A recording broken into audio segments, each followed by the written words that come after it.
All right, welcome. So today we're going to dive into this really fascinating comeback story. And no, it's not about an athlete or some rock band. It's about an entire field of thought, philosophy. We're going to talk about how moral philosophy, after spending decades locked away in an ivory tower, finally got its hands dirty again and started tackling the messy, real-world problems that affect every single one of us. So let's just get right to it with the big question. Can philosophy actually solve real-world problems? I mean, can just, sitting in an armchair thinking about abstract stuff really help us with huge issues like war, or justice, or medical ethics? It's a totally fair question. And for a surprisingly long time, the answer you would have gotten from philosophers themselves, well, it probably would have shocked you. Yeah, you heard that right. For a huge chunk of the 20th century, a lot of the leading thinkers were basically saying, nope. They argued that philosophy had absolutely no business telling people what they should or shouldn't do. So what we're going to do here is explore that story, the story of that great detachment, and then the even greater return to reality. It's really the fall and the rise of practical philosophy. But here's the thing we have to get straight first. This whole detachment thing, it was actually the exception, not the rule. See, for most of Western history, philosophy was all about being practical. I mean, just look at this timeline. You've got Plato back in ancient Greece wrestling with big social issues. Then you have Aquinas laying out the actual principles for a just war. Fast forward to Hobbes, who's tackling the very basis of government during a civil war, and John Stuart Mill making these incredibly powerful arguments for liberty and equality. The point is, these philosophers weren't just sitting back and observing the world. They were actively trying to shape it.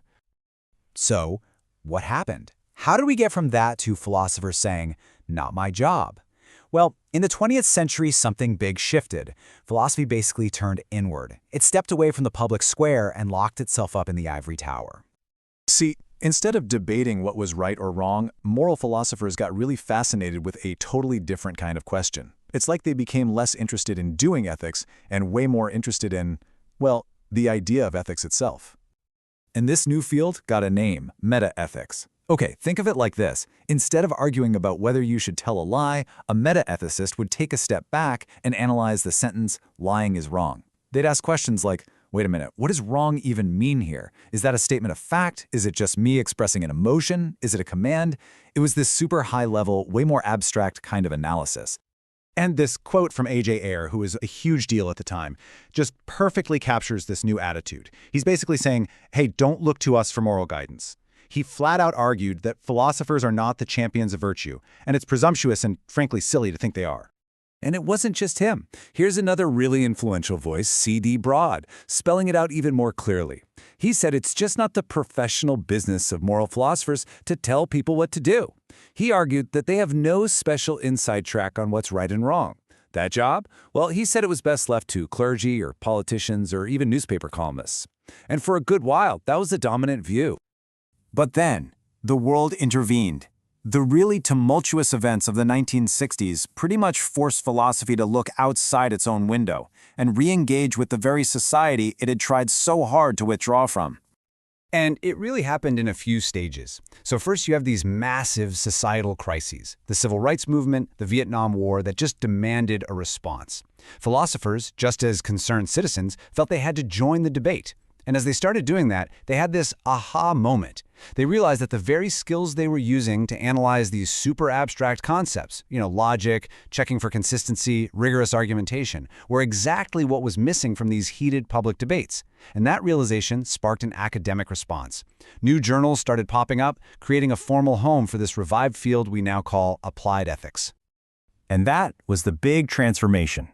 All of a sudden, that precise, analytical toolkit that philosophers had been sharpening for years on ancient texts was now being used to entangle urgent, real-world arguments about things like civil disobedience and human rights. Philosophy had found its practical voice again. Okay, so what does this revival actually look like today in the real world? Well, I can tell you it's not just hiding in books and academic journals anymore. Applied ethics is now a very active, very real part of our society. I mean, nowadays you'll find philosophers in some pretty surprising places. They're on hospital committees advising on literal life and death decisions. They're on university boards that oversee experiments on animals and humans. They're even chairing government inquiries into really complex issues. And look, they're not there to preach or give their personal opinion. Their job is to help make sure the arguments being made are clear, consistent, and well-reasoned. And if you want just one kind of stunning example of how far this has come, get this. In the state of Victoria in Australia, it is required by law for a qualified philosopher to sit on any committee that approves medical experiments involving human embryos. That's incredible. They went from being told it's not their job to give advice to being legally mandated to be part of the conversation. Okay, so this is the crucial point. Why does this whole story about an academic revival matter to the rest of us? Well, because it represents a really fundamental shift in how we think about solving our most difficult, most tangled moral problems. This really sums up the whole shift. The old view was basically that ethics is just emotion or personal preaching, and that moral guidance should come from clergy or politicians. That got completely challenged. The revived view says, no, wait, ethics can be a field of rigorous, reasoned argument. And things like reason and consistency aren't just for academics, they are essential tools that can clarify and actually improve public debate for everyone. And this is such a key point. Applied ethics gets a lot of criticism. People will say, well, there's no single right answer, so what's the point? But that kind of misses the whole idea. The goal isn't always to find one single capital T truth. A huge part of the goal is to elevate the quality of the debate itself, to strip away the inconsistencies, to expose flawed reasoning, and to make sure we are all arguing about the things that actually matter. So that really leaves us with a final thought to take away.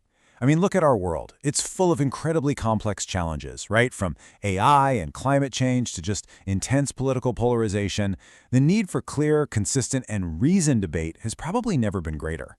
And what the revival of applied ethics shows us is that we all have the tools to be part of that debate. The only question left is, where do we most need to apply them first?